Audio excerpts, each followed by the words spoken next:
Good morning. Today's project we're going to be using this IO Day paint inlay and this kit from Monique at Grace and Tattered Lace. I will post a link to her website for this particular kit.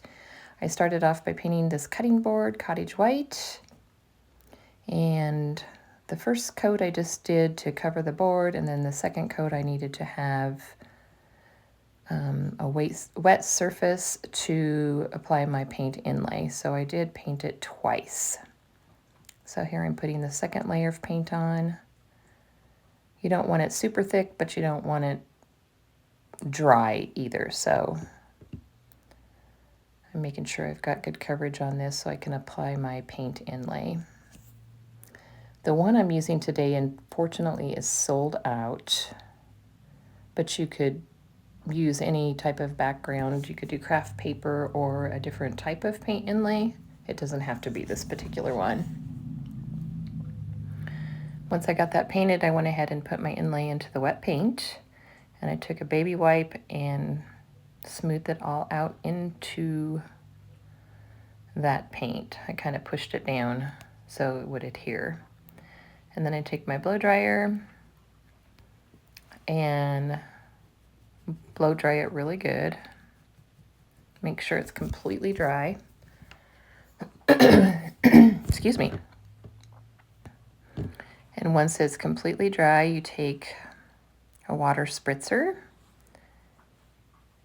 and cover that in water, and then slowly peel back your paint inlay. Look how pretty that is. I just love these.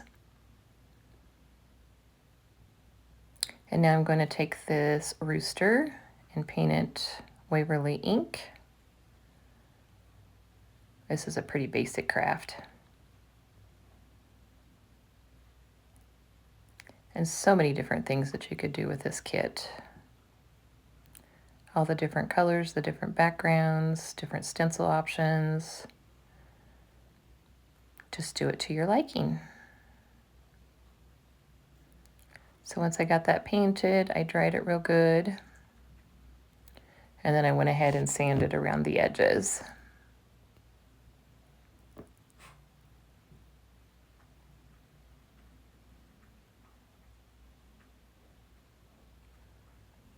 I'm also going to be using a stencil on this project that comes from Essential Stencil.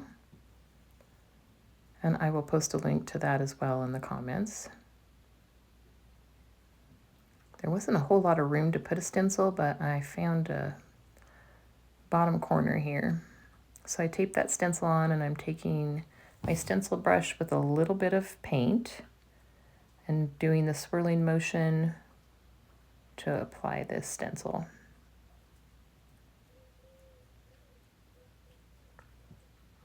Make sure you offload your paint so you don't get any bleeding. And then I'll give this a quick dry.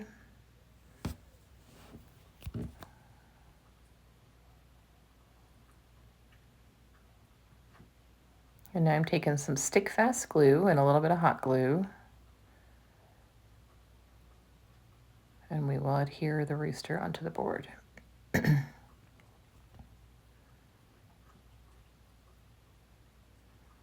Hold it there for a minute so it adheres. Excuse me.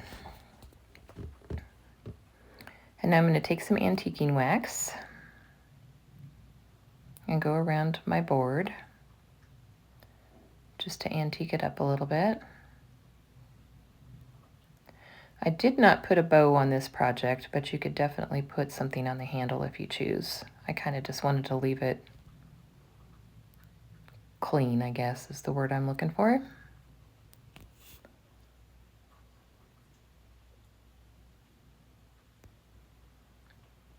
And you can skip this step if you don't like to use the waxes to dirty things up. I just think it gives it more of an antique vintage look. And it's all finished. Thanks so much for watching. Have a great day.